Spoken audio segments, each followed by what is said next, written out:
दोस्तों नमस्कार। दोस्तों मैं बिमल शाही आप सभी लोगों का अपने चैनल में स्वागत करता हूं और उम्मीद करता हूं कि आप लोग सब लोग स्वस्थ होंगे एवं मस्त होंगे। सभी राष्ट्रवादियों और सनातनियों से ये निवेदन रहेगा कि आप लोग मेरे चैनल को सब्सक्राइब कर लीजिए और वीडियो को लाइक एवं शेयर भी कीजिए। दोस्तों भारतीय जनता पार्टी एक ऐसी पार्टी है जो निरंतर विस्तार पर यकीन रखती है। एक स्टेट जीतने के बाद वो चुप नहीं बैठती है, वो आराम नहीं करती है, वो दूसरे स्टेट पर लग जाती है, दूसरे स्टेट पर काम करने के लिए लग जाती है। यही हाल हुआ पश्चिम बंगाल, असम, इन सब स्टेट को जीतने के बाद। अब जो है बीजेपी वो 2027 के चुनाव के लिए तैयारियां करना शुरू कर चुकी है। 2027 में कुछ प्रमुख स्टेट में चुनाव है और उसमें से एक प्रमुख स्टेट है पंजाब। दोस्तों पंजाब एक ऐसा राज्य है पश्चिम बंगाल की तरह ही, वहां पर भारतीय जनता पार्टी की अपनी बहुमत की सरकार कभी नहीं बनाई है। हालांकि वो सरकार में रहे थे, अकाली दल के साथ जब सहयोगी थे तो बीजेपी वहां सरकार में थी, लेकिन अपने दम पर कभी पूर्ण बहुमत की सरकार वहां पर नहीं बना पाई है। अब जब दोस्तों बीजेपी जो है वो अकाली दल का साथ नहीं है और वहां पर कांग्रेस जो है धीरे धीरे कमजोर होते जा रही है और वहां पर आम आदमी पार्टी का अभी प्रभाव ज्यादा दिख रहा है, तो ऐसे में बीजेपी जो है वहां एक अपना प्रेजेंस बनाने के लिए प्रयास कर रही है। और इसी क्रम में अभी जो बीजेपी के जो राष्ट्रीय अध्यक्ष हैं नितिन नवीन जी, वो पंजाब के दौरे पर हैं।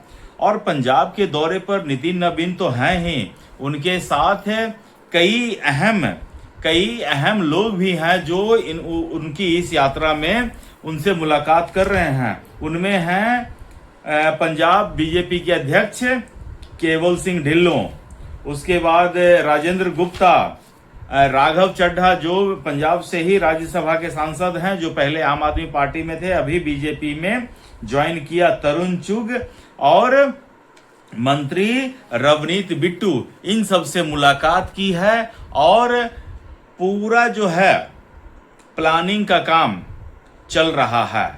और मुझे लगता है कि चूंकि पंजाब एक बॉर्डर स्टेट है और बॉर्डर स्टेट होने के नाते पंजाब जिस तरह से बंगाल, पश्चिम बंगाल, असम में बॉर्डर स्टेट था, तो वहां पर बीजेपी की सरकार बनी है। अब मुझे लगता है कि पंजाब भी एक बॉर्डर स्टेट है, इसलिए वहां पर भी अब बीजेपी की सरकार बननी चाहिए।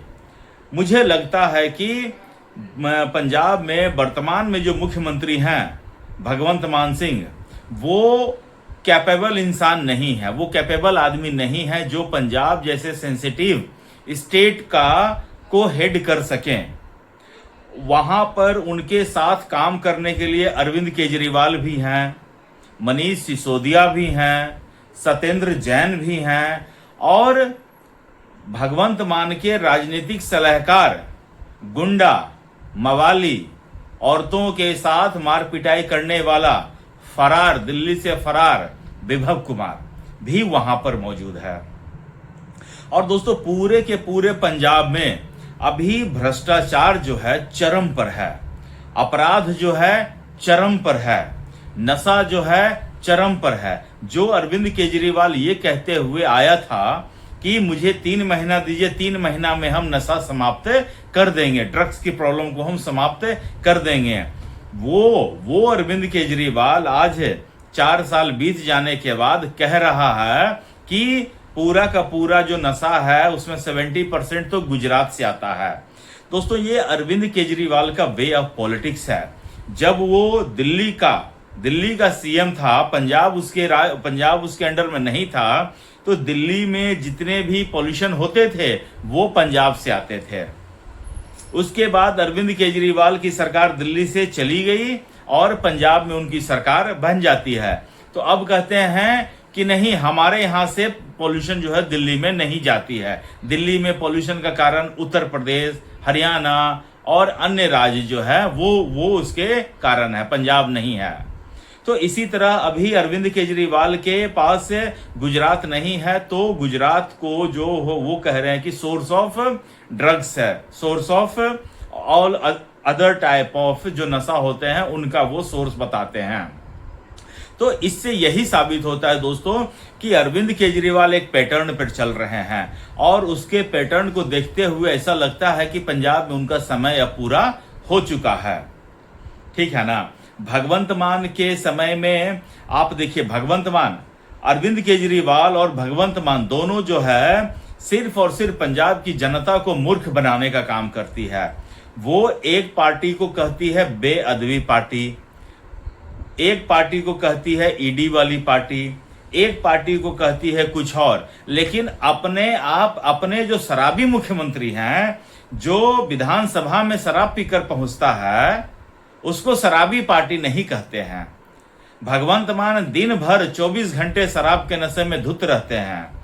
भगवंत मान के बारे में अरविंद केजरीवाल ने बताया था कि उन्होंने अपनी मम्मी की कसम खाई है कि वो शराब को हाथ नहीं लगाएगा, लेकिन वो शराब पीकर विधानसभा में पहुंचते हैं, स्पीच देते हैं, और वहां पर जब सरकार के जो विधायक हैं उनसे डोप टेस्ट की मांग करते हैं तो उससे वो मना कर देते हैं।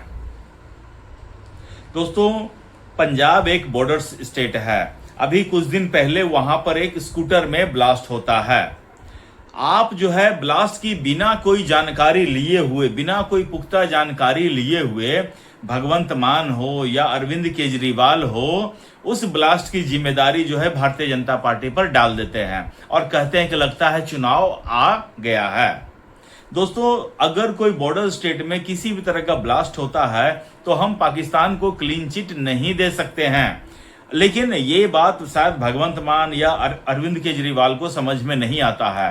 अरविंद केजरीवाल वो आदमी है जो बाटला हाउस इनकाउंटर को भी फेक इनकाउंटर कहने से नहीं चूकता है, और जब हमारे सैनिकों ने सर्जिकल स्ट्राइक किया था, एयर स्ट्राइक किया था, तो अरविंद केजरीवाल ही वो आदमी है जिन्होंने सबूत मांगे थे, और अरविंद केजरीवाल के बयान का कोट जो है पाकिस्तानी मीडिया और वहां के मंत्रालय के लोग कह रहे थे।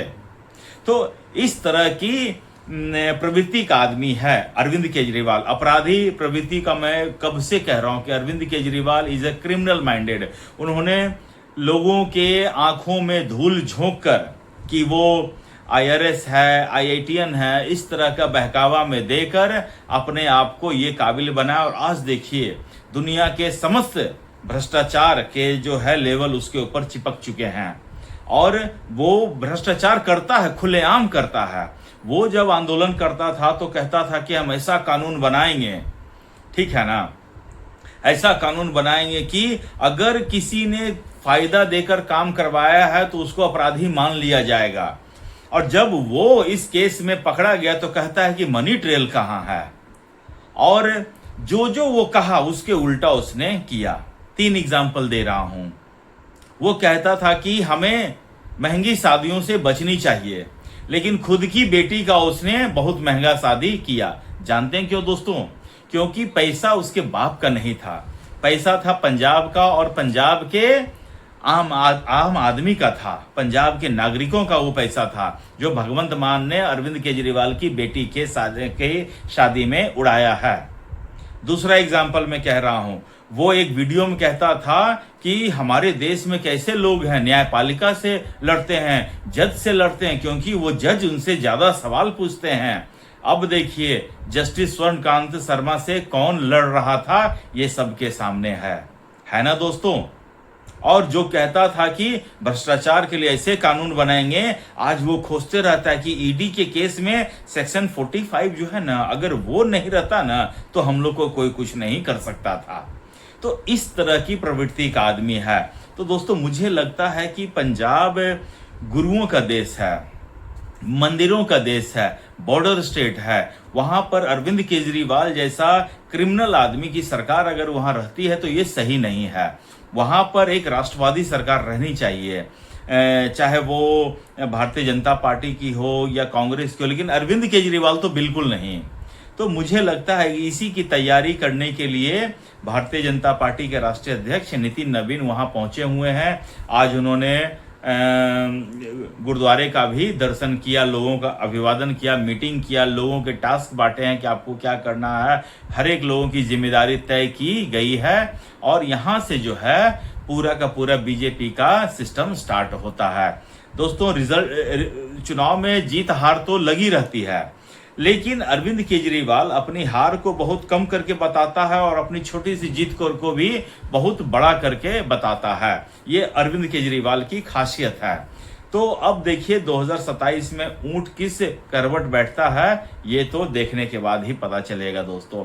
तब तक दोस्तों आप मुझे कमेंट करके बताइए कि आपको क्या लगता है 2027 में पंजाब किसके हाथ लगेगी, आम आदमी पार्टी के हाथ, कांग्रेस के हाथ या फिर बीजेपी के हाथ का कमेंट करके बताइए।